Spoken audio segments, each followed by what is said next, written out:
Bismillahirrahmanirrahim. Assalamualaikum warahmatullahi wabarakatuh. Alhamdulillah. Alhamdulillahirabbil alamin. Wa bihi nasta'in wa ala umuri dunya waddin. Salatu wassalamu ala asrofil anbiya'i mursalin wa ala alihi wa sahbihi wa barik wasallim. Allahumma salli ala sayyidina Muhammad abdika wa nabiyyika nabiyil ummin wa ala alihi wa sahbihi wa barik wasallim ajma'in. Pertama-tama marilah kita panjatkan puja dan puji syukur kehadirat Allah Subhanahu wa taala atas limpahan nikmat dan karunia-Nya sehingga kita dapat melakukan pembelajaran seperti biasanya melalui aplikasi Zoom ini. Salawat serta salam tidak lupa kita aturkan kepada junjungan kita Nabi Muhammad sallallahu alaihi wasallam beserta para keluarganya, para sahabatnya, para tabi'in-tabi'innya dan para pengikutnya hingga yaumil qiyamah. Yang saya hormati Bapak dosen, Pak Sidik, dan teman-teman sekalian. Di sini kita dari kelompok 11 yang beranggotakan saya sendiri Muhammad Jamal Arifin, dan ada Mbak Rosinda Komalasari, dan ada Mbak Maswati. Di sini kita akan membahas teknik-teknik supervisi pendidikan. Di sini saya akan membahas pengertian teknik supervisi. Menurut Kamus Besar Bahasa Indonesia, teknik secara etimologi adalah yang pertama, pengetahuan dan kepandaian membuat suatu yang berkenaan dengan hasil. Dan yang kedua, cara sistematis dalam mengerjakan sesuatu dalam usaha meningkatkan program sekolah. Kepala sekolah sebagai supervisor dapat menggunakan berbagai teknik atau metode supervisi pendidikan. Supervisi dapat dilakukan dengan tujuan agar apa yang kita harapkan bersama dapat tercapai.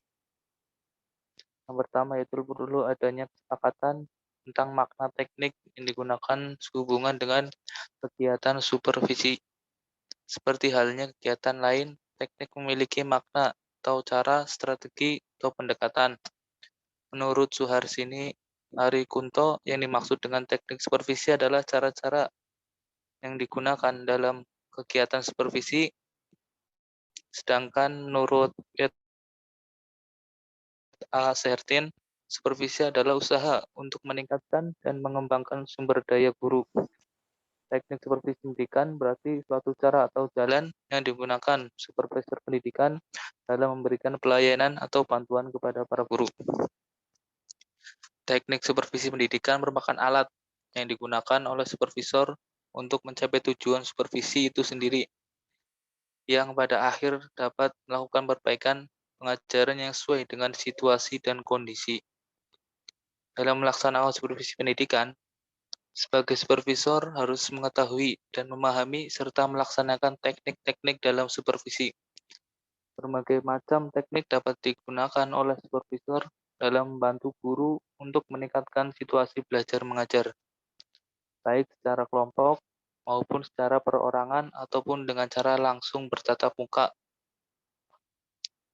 dan cara tak langsung bertatap muka atau melalui media komunikasi.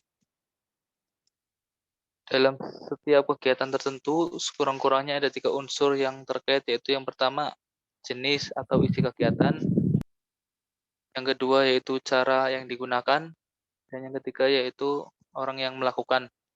Tentu saja di sini masih ada hal-hal yang juga dikategorikan sebagai unsur kegiatan, misalnya waktu, sarana dan prasarana. Dalam pembicaraan tentang supervisi ini masih ada hal yang perlu dibicarakan juga sehubungan supervisi, yaitu sifat kegiatannya. Perlu adanya flashback memori bahwa supervisi adalah suatu kegiatan yang bersifat membina dan memberikan bantuan, sehingga alam yang tercipta di dalamnya harus mendukung terjadinya kegiatan yang betul-betul mencapai kebutuhannya. Yang B, macam-macam teknik supervisi akan dibawakan oleh Mbak Rosinda. Saya persilahkan. Oke, terima kasih kepada Mas Jenal. Yang B itu ada macam-macam teknik supervisi. Secara garis besar atau teknik supervisi dapat digolongkan menjadi dua, yaitu ada teknik perorangan sama teknik kelompok. Di sini saya akan menjelaskan tentang teknik perorangan. Yang dimaksud dengan supervisi secara perorangan ialah supervisi yang dilakukan secara perseorangan. Beberapa kegiatan diantaranya itu ada mengadakan kunjungan kelas. Kunjungan yang dilakukan oleh supervisor, kepala sekolah, dan pengawas untuk melihat atau mengamati seorang guru yang sedang mengajar. Tujuan mengobservasi ini yaitu bagaimana guru mengajar. Masih terdapat kelemahan atau kekurangan yang sekiranya masih perlu diperbaiki. Selanjutnya, diadakan diskusi untuk memberikan masukan untuk perbaikan proses belajar mengajar selanjutnya. Yang B itu ada mengadakan kunjungan observasi. Guru dari suatu sekolah diberi tugas untuk melihat atau mengamati seorang guru yang sedang mendemonstrasikan cara-cara mengajar suatu mata pelajaran tertentu. Misalnya, cara menggunakan alat atau media yang baru, seperti audio visual. Cara mengajar dengan metode tertentu seperti sosiodrama, problem solving, diskusi panel fishbowl, metode penemuan. Yang C itu ada membimbing guru-guru tentang cara-cara mempelajari pribadi siswa dan atau mengatasi problema yang dialami siswa. Banyak masalah yang dialami guru dalam mengatasi kesulitan belajar siswa. Misal, siswa yang lamban dalam belajar, tidak dapat memusatkan perhatian, siswa yang nakal. Di sini wali kelas adalah pembimbing yang utama. Di beberapa sekolah dibentuk bagian bimbingan dan konseling masalah-masalah yang ditimbulkan oleh siswa itu sendiri dan tidak dapat diatasi oleh guru kelas diserahkan kepada konselor. Yang D itu membimbing guru-guru dalam hal yang berhubungan dengan pelaksanaan kurikulum sekolah. Antara lain itu ada menyusun program semester dan mingguan, menyusun atau membuat satuan program pembelajaran, mengorganisasi kegiatan-kegiatan pengelolaan kelas, melaksanakan teknik-teknik evaluasi belajar, mengadakan media dan sumber dalam PBM, mengorganisasi kegiatan-kegiatan siswa dalam bidang ekstrakurikuler studi tour. Baik, saya kembalikan kepada moderator.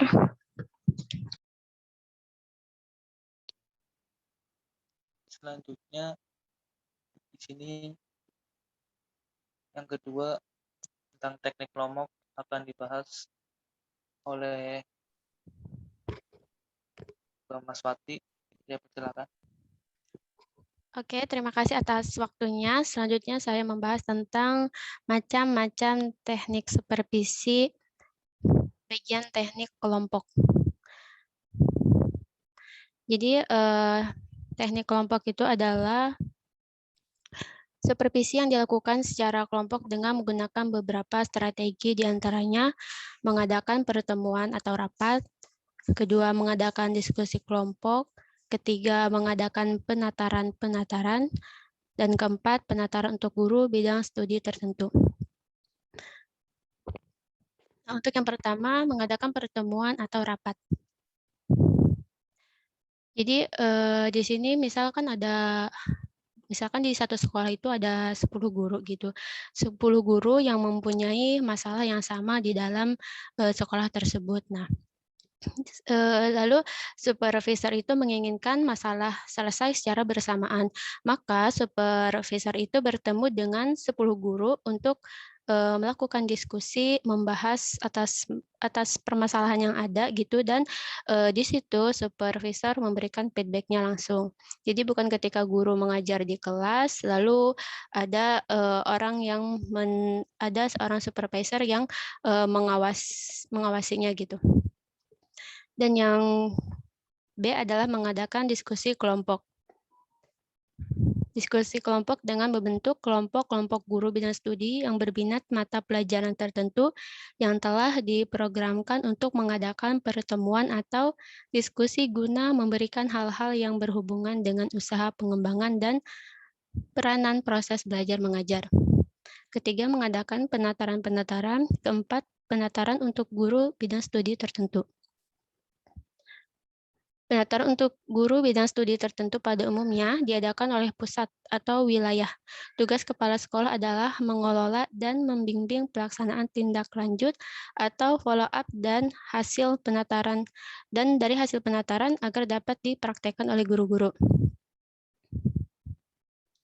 Nah, dari uraian di atas ternyata dari uraian tersebut banyak cara tentang teknik supervisi yang dapat dilakukan seorang supervisor atau pengawas. Namun kenyataan di lapangan kebanyakan supervisi masih dianggap sebagai pelengkap saja, sebagai gambaran berupa analisis kondisi yang berkenaan dengan pelaksanaan supervisi guru, mata pelajaran di sekolah atau pengawas sekolah sebagai berikut.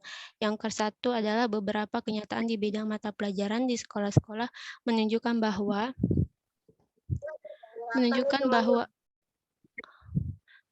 bahwa ada para pengawas sekolah atau pelaksana supervisi mata pelajaran, entah itu kepala sekolah atau pengawas yang memahami supervisi identik dengan penilaian atau inspeksi terhadap para guru.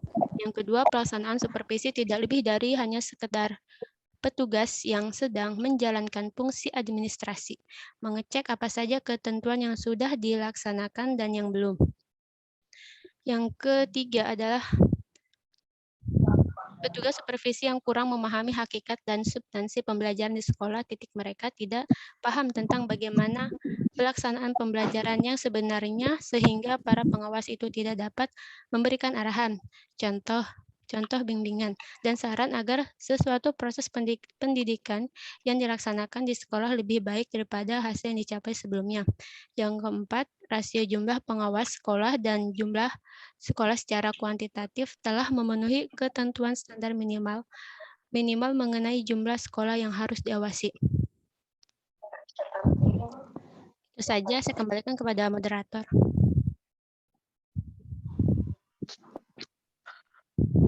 Mungkin itu saja presentasi dari kami.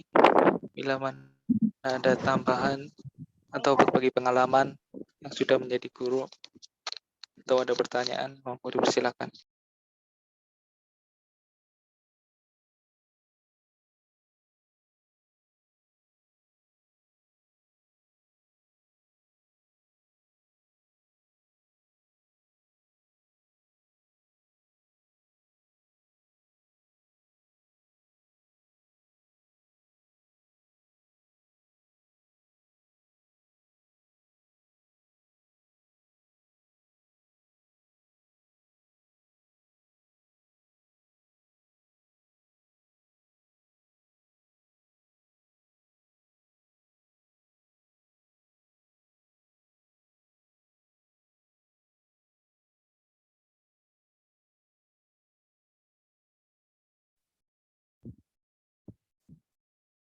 Silakan teman-teman, ada ingin menambahkan atau berbagi pengalamannya?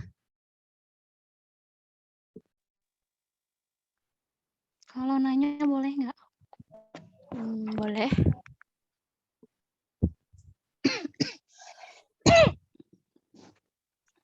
Hari lagi. Ya, silakan Mbak Ito. Ya. Ini tadi kan pemakalah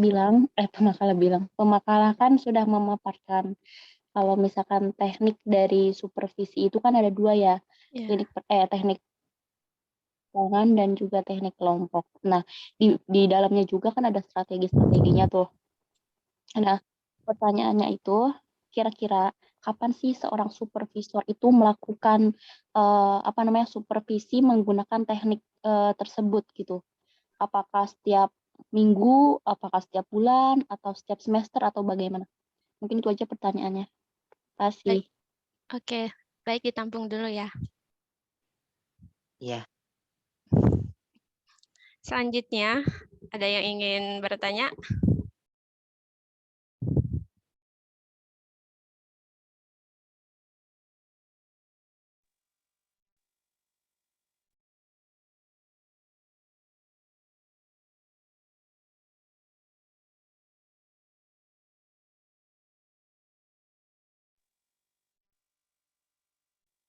Udah pada siap-siap malam mingguan ini.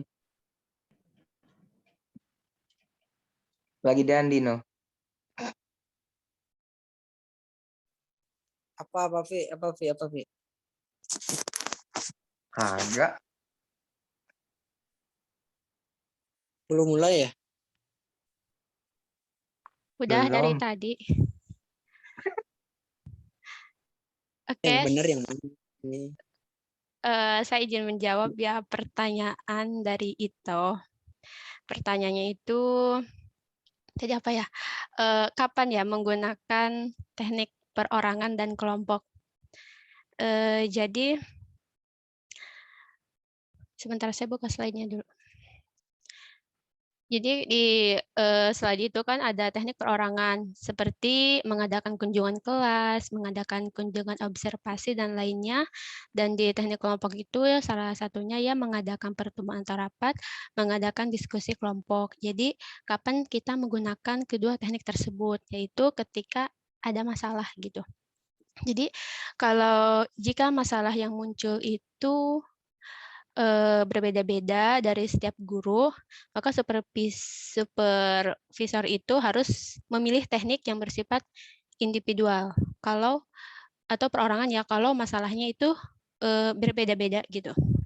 Kalau masalahnya sama dari setiap guru di suatu sekolah gitu, itu maka memilih teknik kelompok. Terus kapan pelaksanaannya? Tadi pas di pelajaran bahasa singgahan ada yang bilang Pak siapa ya? Itu biasanya katanya 3 bulan sekali atau tidak menentu sih kapan berapa kali gitu supervisi itu dilakukan. Gitu Mbak Ito. Apakah bisa dipahami? Mungkin dari yang lain, dari Mas Jenal dan Mbak Resinda. Ngomong dong. Yang lain ngomong dong. Jadi supervisi itu nggak dilakukan rutin ya. Aku kira dilakukan Supervisi. kayak misal kayak satu semester itu dilakukan misal 2 kali di awal semester, di awal sama di akhir gitu kirain. Iya, ketika ada masalah muncul gitu. Kalau tidak ada masalah nggak perlu melakukan supervisi. Supervisi. Supervisi. Pakai F. Iya, supervisi.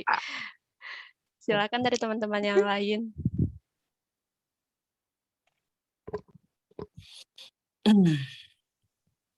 Mas Dandi mau menambahkan, silahkan. Dia mau nge-DM doang. Bisik lu.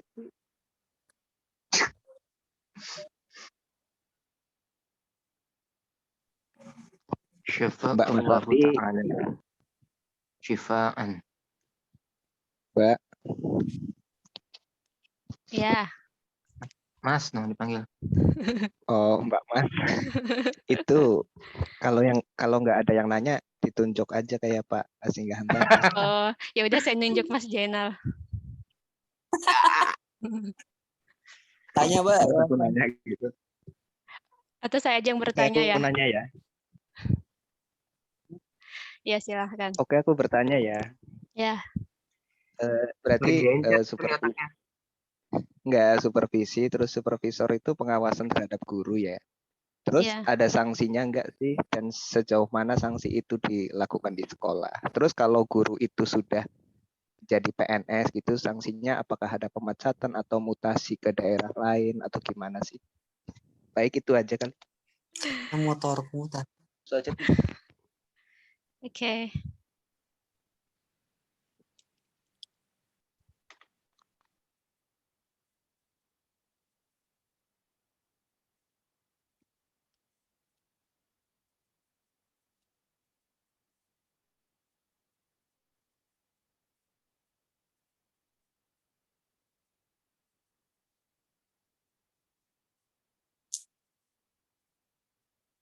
Cara melakukan supervisi di pandemi ini gimana sih caranya?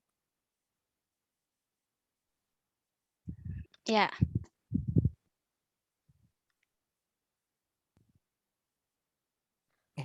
Kedengeran ya? Asem. Yang presentasi 1 orang. 3 orang. Oh. Silakan Siapa, Mas Jenal? Jenal dibantu jawab. Baru Sinda. Oh, bertiga sama yang akur ya.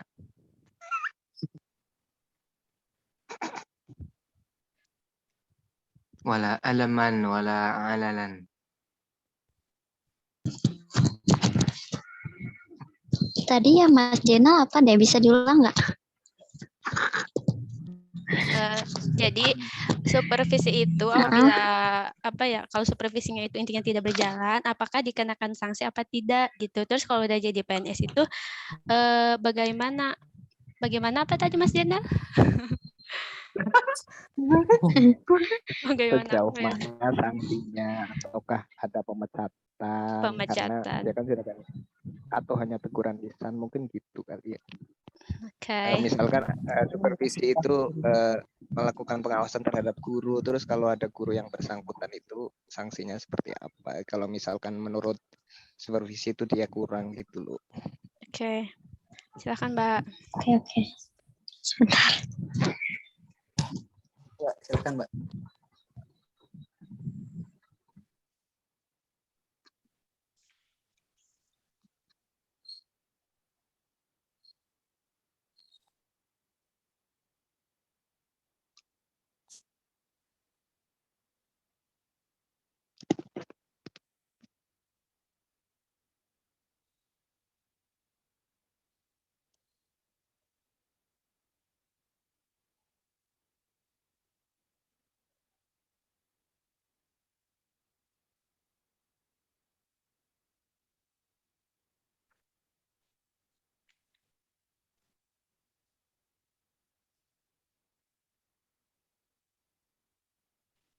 Pak Jalal,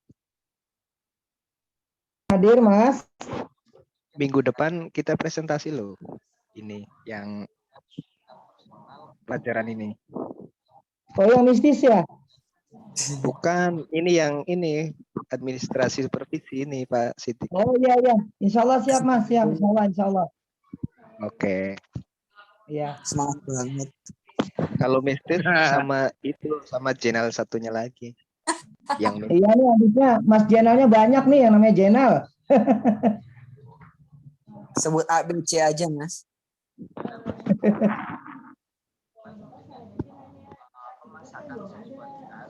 Kemana ini Pak Siti? Saya izin menjawab dari pertanyaannya Mas Zainal sependek pengetahuan saya ya. Suaranya keren banget. Bentar. Kecil. Ya, bentar saya atur dulu. Mas Wati lagi di kampus ya? Kagak.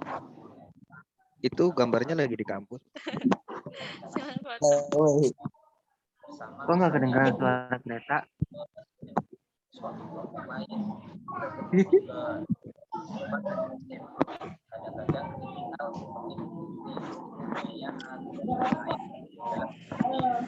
Allahu ta'ala Fina. Jadi bagaimana kalau supervisi itu tidak berjalan dengan lancar gitu ya? Diberikan sanksi sih tidak mungkin ya, tapi mendapatkan peringatan dan ya teguran gitu ketika mendapati guru yang bermasalah, maka peran supervisor itu yang menangani masalah tersebut. Misalkan guru itu punya masalah kurang bisa menyiasati anak muridnya di dalam kelas karena banyak banget gitu ya satu kelas itu, maka dilakukan supervisi. Nah, kalau misalkan masalahnya cuma di setiap sekolah itu ada guru terus punya masalah yang berbeda-beda, maka itu dilakukan supervisi teknik perorangan dengan cara 4 mata, dicari solusinya bersama-sama. Kayak gitu sih. Kayak gitu Mas Jenal. Mungkin Pak Jalal gitu yang lebih berpengalaman bisa menambahkan. Boleh, saya nambahin dikit ya. Boleh. Boleh. Assalamualaikum warahmatullahi wabarakatuh. Waalaikumsalam warahmatullahi wabarakatuh. Ya, baik, saya mau menambahkan sedikit pertanyaan dari Mas Jenal tadi, masalah supervisi. Jadi kita harus tahu nih, supervisi itu kan tujuannya adalah untuk mengevaluasi sejauh mana ketercapaian dalam sebuah kegiatan belajar mengajar yang dilakukan oleh guru ya ataupun oleh unsur yang ada di pendidikan. Jadi yang disupervisi itu bukan hanya guru ya. Jadi kepala sekolah pun nanti bisa disupervisi ya oleh pengawas. Jadi urutannya gini, sekolah itu nanti bisa disupervisi, sekolah secara umum ya, dalam bentuk badan akreditasi oleh tim asesor, yang biasanya nanti akan ada tim akreditasi yang datang, kalau nggak salah per 5 tahun sekali kalau nggak salah itu. Nah kemudian kepala sekolah pun nanti bisa menjadi objek supervisi. Siapa yang melakukan supervisi? Yaitu para pengawas. Ya. Nah kemudian turun lagi guru. Ya guru pun nanti bisa disupervisi. Siapa yang melakukan supervisi kepada guru? Yang pertama tentunya bisa pimpinan ya, Bapak Kepala Sekolah. Yang kedua bisa wakil kepala sekolah ataupun guru yang menjadi koordinator mata pelajaran pada setiap pelajarannya. Contoh, ya saya mengajar PAI kelas 7, ada kelas 8, ada kelas 9. Nah, kebetulan koordinatornya adalah senior kita yang di kelas 9. Nanti guru yang menjadi koordinator mapel kita PAI, mereka pun berhak mengadakan supervisi kepada kita. Ya, yang tujuannya adalah sebagai evaluasi. Contoh misalnya supervisi bisa dilakukan secara langsung. Ya, Bapak Kepala Sekolah langsung tiba-tiba mengadakan observasi ke kelas. Lihat bagaimana cara guru itu mengajar. Ya, ketika didapati ada guru dalam arti mengajarnya itu tidak sesuai dengan yang memang yang sudah ditentukan, karena gini teman-teman, ketika supervisi itu dilakukan ya, apalagi supervisi yang memang sudah terprogram dalam sekolah itu, misalnya dalam satu semester sekali ya, berarti dalam setahun 2 kali, semester 1 ganjil sekali, genap sekali. Nah pada saat sudah terjadwalkan ya, nanti supervisornya siapa, kelas berapa yang akan disupervisi. Nah, guru itu harus melengkapi bahan-bahan yang akan disupervisi, yang akan dinilai. Karena yang namanya supervisi, ya yang secara struktur ini nanti akan ada poin buat guru. Ya, akan ada kredit poin buat guru. Nah, contoh yang akan dinilai, contoh misalnya ya, nanti metode yang akan digunakan, alat ajar yang akan digunakan. Nah, ketika guru mengajar dalam kelas, proses pembelajarannya ini sudah sesuai dengan RPP atau belum? Ya, dari mulai pembukaan, terus persepsi, menyampaikan kegiatan inti, sampai kegiatan terakhir doa, evaluasi dan doa. Nanti langkah-langkah pembelajaran yang tertuang dalam RPP itu apakah sudah sesuai dengan dipraktikkan pada saat mengajar? Terus penguasaan kelas, penguasaan materi, itu semua akan ada nilainya dari Bapak Kepala Sekolah ataupun tim yang melakukan supervisi kepada guru tersebut. Nah, bagaimana ketika didapati ada guru yang mengajar tidak sesuai dengan poin-poin yang tertera pada lembar supervisi, maka tidak ada kaitannya dengan masalah guru itu dimutasi ataupun di rolling ya, tidak ada. Karena terjadinya mutasi ataupun rolling, yang pertama itu hanya terjadi di sekolah negeri ya, sekolah negeri bagi mereka yang sudah menjadi ASN ya. Yang kemudian sistem rolling itu tidak ada kaitannya dengan katakanlah guru itu melakukan kesalahan, tapi memang merupakan program dari pemerintah. Nah, beda dengan mutasi. Kalau mutasi itu bisa jadi ya, Bapak Kepala Sekolah memutasi ada beberapa gurunya karena didapati ada temuan-temuan ya, guru yang melakukan pelanggaran, guru yang melakukan pelanggaran kedisiplinan ataupun yang pelanggaran-pelanggaran yang lain yang menjadi sebuah peraturan di sekolah itu. Baru kepala sekolah itu mengambil sebuah tindakan, bisa yang namanya dalam bentuk dimutasi ya di sekolah negeri. Dan tidak ada kaitannya ketika guru melakukan supervisi guru yang disupervisi itu ketika penilaiannya kurang, lembar penilaian supervisinya sudah sesuai dengan apa yang ada di lembar supervisinya yang pada saat dia praktek mengajar, maka tidak ada wewenang bagi kepala sekolah untuk memutasi ataupun memberhentikan guru tersebut. Yang ada adalah satu, skor atau penilaian yang didapat oleh guru tersebut nanti tentunya akan berpengaruh ya, akan berkurang skornya. Nah, yang kedua, tentunya ketika banyak banyak poin-poin yang ada di lembar supervisi itu tidak tercapai, dalam arti tidak terpenuhi, nanti akan ada bimbingan dari pihak sekolah untuk guru tersebut. Dalam arti guru tersebut harus meningkatkan kompetensinya, bagaimana mengajar sesuai dengan alur yang ada di RPP, bagaimana penguasaan materi, bagaimana penguasaan media pengajaran, bagaimana penguasaan metodologi dalam mengajar. Nah, itu yang nanti akan diperbaiki oleh si guru tersebut melalui katakanlah arahan-arahan dari Bapak pimpinan.